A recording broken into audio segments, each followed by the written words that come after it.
దమ్ముంటే మోడీ దగ్గరికి పోయి మావి గాని పెడతానని చెప్పు పో. చెప్పు నువ్వు వరలక్ష్మి గారు మళ్ళీ వస్తారండి. అని చెప్పండి.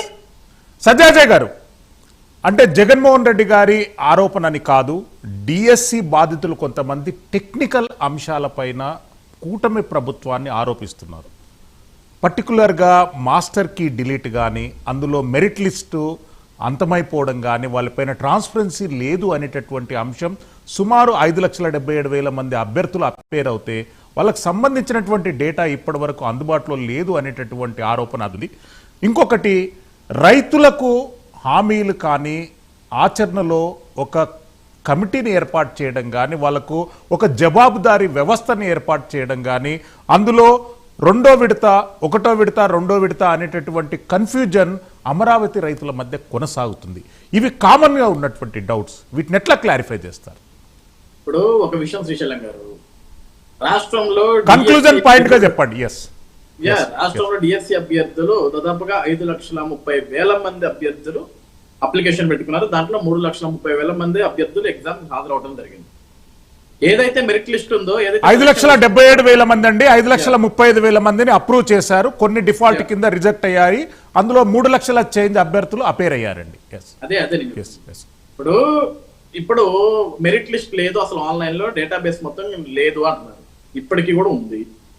ఈ రోజు ఇప్పుడు ఫర్ ఎగ్జాంపుల్ బొట్ల రామారావు గారి క్యాండిడేట్ అనుకోండి, డిఎస్సి అభ్యర్థి అనుకోండి, ఆయన హాల్ టికెట్ నెంబర్ కొట్టుకుంటే ఆ వెబ్సైట్కి వెళ్ళి, ఏపీటెట్ డిఎస్సి హాల్ వెబ్సైట్ ఉంటుంది, దానికి వెళ్ళి ఆయన హాల్ టికెట్ నెంబర్ కొట్టుకొని క్యాప్చా ఉంటుంది, ఆ క్యాప్చా కూడా ఎంటర్ చేస్తే ఆటోమేటిక్ గా ఆయన స్కోర్ కార్డ్ వస్తుంది, ఆయన మెరిట్ లిస్ట్ ఏంటి, ఏ విధంగా ఎంత వచ్చింది ఏంటి అని కేటగిరీ ఏంటి మొత్తం క్లారిటీగా వస్తుంది.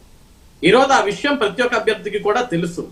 ఇక్కడ ఏంటంటే స్టార్టింగ్ లో ఏదైతే ఆ రోజు మనం రిజల్ట్స్ రిలీజ్ చేసామో, ఒక హాఫ్ అన్ అవర్ టెక్నికల్ గ్లిడ్స్ వల్ల, ఎందుకంటే అందరూ ఒకటేసారి ఓపెన్ చేస్తున్నారు కాబట్టి ఆ టెక్నికల్ గ్లిడ్స్ వల్ల ఒక హాఫ్ అన్ అవర్ ఓపెన్ అవ్వలేదు తప్ప, ఈ రోజు అసలు మెరిట్ లిస్ట్ లేదు, సెలక్షన్ లిస్ట్ లేదు అంటే తప్పు. ఈ రోజు కూడా ఉంది. ఏ డిస్ట్రిక్ట్ వైజ్ కి లిస్ట్ ఆ డిస్ట్రిక్ట్ వైజ్ అలానే ఉంది, అది పారదర్శకంగానే ఉంది.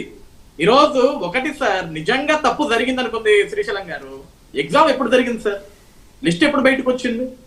ఆల్రెడీ టీచర్స్ రిక్రూట్మెంట్ అయిపోయి పాఠాలు కూడా చెప్పి ఆ పాఠాలు నేర్చుకున్న విద్యార్థులు టాపర్స్ అయ్యి మన ప్రధాన దినపత్రికల్లో అద్భుతమైన ఫొటోస్ తోటి వాళ్ళ గురించి మనం అందరం గొప్పగా మాట్లాడుకోవడం కూడా జరిగింది. ఇన్ని రోజులు రాని డౌట్స్ అన్ని ఇప్పుడు ఎందుకు వచ్చినాయి వీళ్ళందరికీ? ఇప్పుడు సరే డిఎస్సి అభ్యర్థులు అంటే భయపడ్డారనో, లేకుంటే దేనికో రాలేకపోయారనో, లేకుంటే ఆర్థిక స్థితిగతులనో రాలేకపోయారు. మరి జగన్మోహన్ రెడ్డి గారికి మొత్తం తెలుసు కదా సార్, వెల్ నోన్ పర్సన్. ఈ స్టేట్ లో, ఈ దేశంలో అందరికంటే అద్భుతమైన ప్రధాన ప్రతిపక్ష నేత జగన్మోహన్ రెడ్డి గారు, వెల్ నాలెడ్జ్డ్ పర్సన్. ఆయన ఏం చేశాడు ఇన్ని రోజులు? ఆయన రావాలి కదా. ఆయన అసలు రాకుండా ఇప్పుడు ఇంటికి ఒక 10 మందిని 20 మందిని పిలుచుకొని 3 ఏళ్ళు ధైర్యపడమాకండి, 3 ఏళ్ల తర్వాత నేను వస్తా అంటే, ఈ 3 ఏళ్ళు వీళ్ళు ఏం కాదు, ఇక 3 ఏళ్ళు ఏం చేయరు అంటే జగన్మోహన్ రెడ్డి గారు కూడా పోరాటం చేయడు. ఈ రోజు అమరావతి మీద జగన్మోహన్ రెడ్డి గారు కపట ప్రేమ చూపిస్తున్నాడు వచ్చి.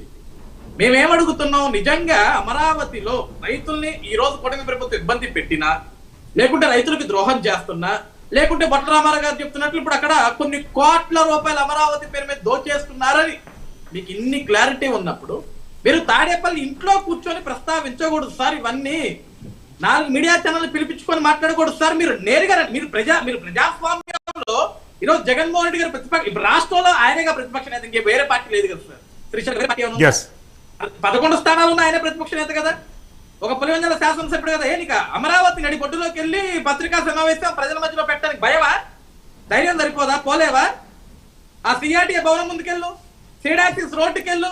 గతంలో 3 రాజధానులు టెంట్లు వేసుకొని కూర్చున్నారు కదా, ఒక టెంట్ వేసుకొని కూర్చొని రైతుల కోసం ప్రాణత్యాగం చేస్తా అవసరమైతే అక్కడ కూర్చొని పోరాడమను, ఆమెను నిరాదీక్ష చేయమను. ఎందుకంటే మేము ఈ రోజు పారదర్శకంగా రైతులకు న్యాయం చేస్తాం. సత్యాజయ్ గారు మళ్ళీ వస్తాను మీ దగ్గరికి. వీరశేఖర్ రావు గారు, రాజకీయాలు డిఫరెంట్, అక్కడ జరుగుతున్నటువంటి అభివృద్ధి డిఫరెంట్. ప్రతిపక్షాలు ప్రభుత్వానికి ఎలా సహకరి